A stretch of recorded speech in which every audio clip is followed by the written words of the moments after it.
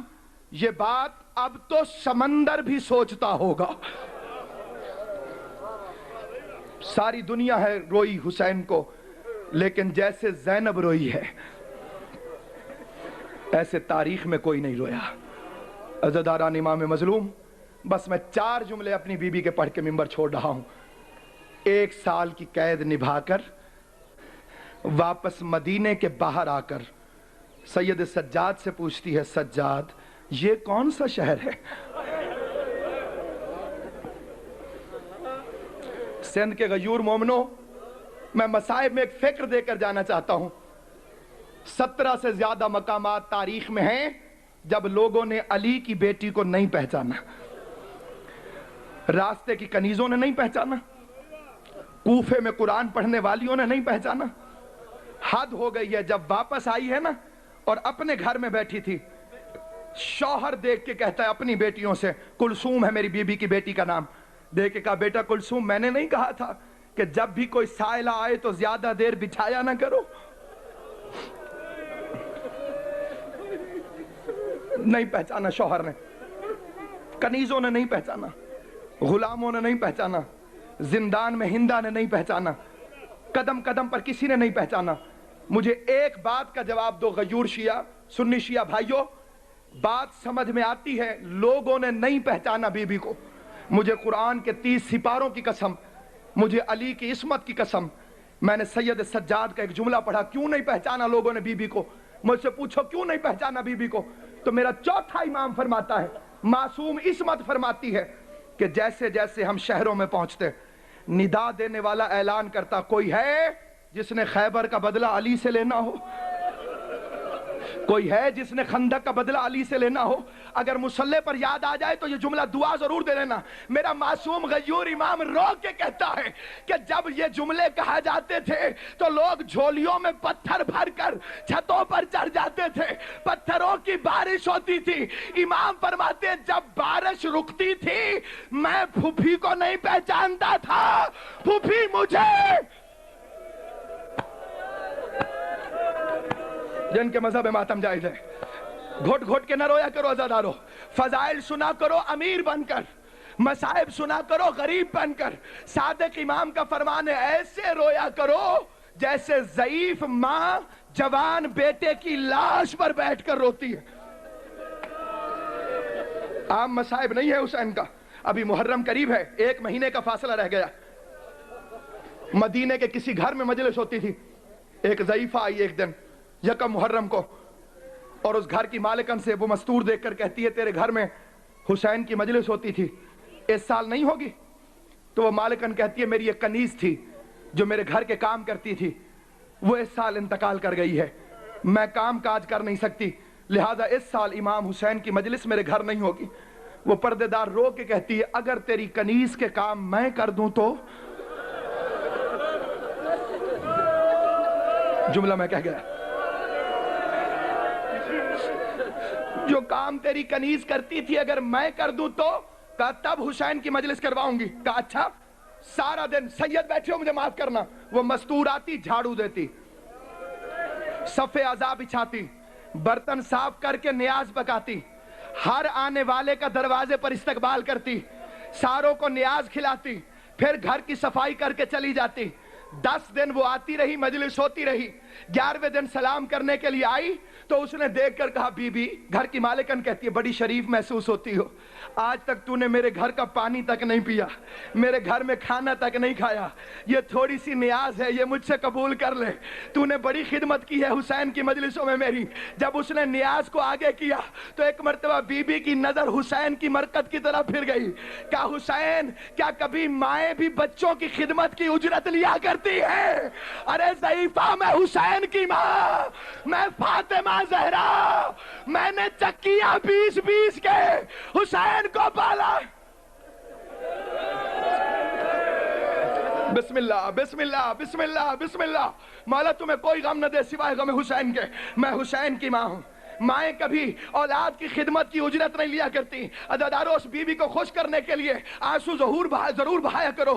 کم میں ایک آیت اللہ شہیدی موجود ہیں, جا کر ان کی زیارت کرو. انہوں نے خواب میں بی بی کو دیکھا کہ بی بی کے دونوں ہاتھ پہلو پر ہیں. وہ سید زادہ آیت اللہ پوچھتا ہے بی بی کیا ابھی تک زخم مندمل نہیں ہوا؟ تو رو کے کہتی ہے اے آیت اللہ, اے میرے بیٹے, اے سید, جب میرے بیٹے حسین کو مومن روتے ہیں تو میرے زخم کا درد ہلکا ہو جاتا. مولا آپ کے آنسو قبول کرے. ثانی زہرا آپ کو کوئی غم نہ دے سوائے غم حسین کے. تو یہ تو سمجھ میں آتا ہے کہ لوگوں نے, بس 1 منٹ یا 2 منٹ, لوگوں نے علی کی بیٹی کو نہیں پہچانا. کبھی تنہائی میں بیٹھ کر, قبلہ مصائب سننے والے لوگ ہیں آپ, تنہائی میں بیٹھ کر سوچنا بی بی نے مدینے کو کیوں نہیں پہچانا. کبھی سوچنا نیاز حسین, لوگوں نے نہیں پہچانا بی بی کو. بات سمجھ میں آتی ہے.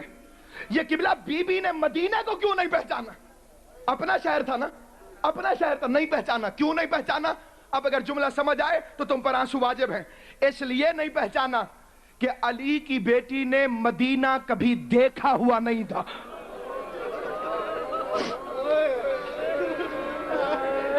کبھی نانا کا شہر دیکھا ہوتا تو پہچان دی. اپنا شہر بھی نہیں دیکھا ہوا تھا. روتے اسی لیے ہیں کہ یہی بیوی 36 شہروں میں چادر مانگتی گئی ہے. کہا سجاد اگر مدینہ ہے مجھے نانا کی قبر پر لے جا. پہنچی. علامہ مجلسی جیسا عالم لکھتا ہے نزلت زینب من الجمل کما نزلت عباس من الفرس. نانا کے روزے پر اونٹ سے ایسے گری جیسے غازی گھوڑے سے گرا تھا. پھر اٹھی نہیں ہے, بیٹھ گئی. کہا ساری زیارت کر لو, میں آخر میں زیارت کروں گی. حجرہ فارغ ہوا. کہا سجاد خالی ہو گیا حجرہ؟ ہاں پھوپھی اماں. علی کی علی بیٹی اٹھی, دیوڑی رسول میں ہاتھ ڈالا. مولا امام حسین تمہیں رسول کی دیوڑی کی زیارت کرائے. علی کی علی بیٹی کافی دیر چپ کھڑی رہی. 1 گھنٹہ چپ رہنے کے بعد 4 جملے کہے. چوتھے جملے پر میں قبلہ کعبہ کو منبر دے رہا ہوں. کھڑی رہی چپ. 1 گھنٹے کے بعد پہلا جملہ رو کے کہتی ہے زمانے کا رسول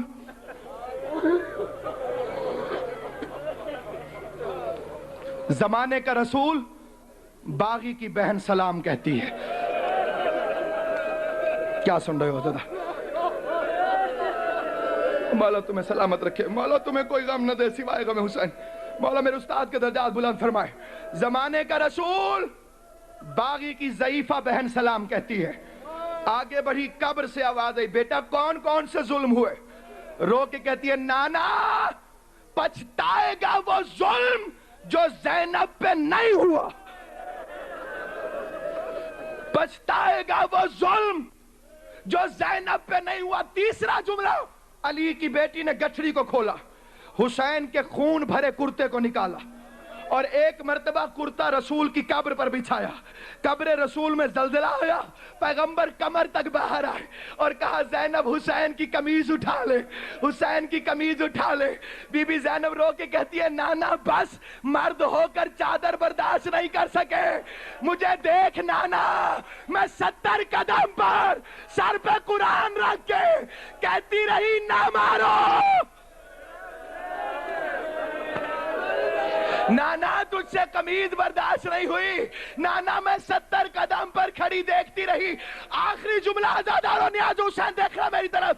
علی کی بیٹی پیچھے ہٹی اور کہا نانا اگر تیرے پہلو میں یہ 2 نامحرم نہ ہوتے تو آستینوں سے کپڑا ہٹا کر تجھے دکھاتی کہ 36 شہروں میں کس طرح سے ہتھ کڑیاں پہ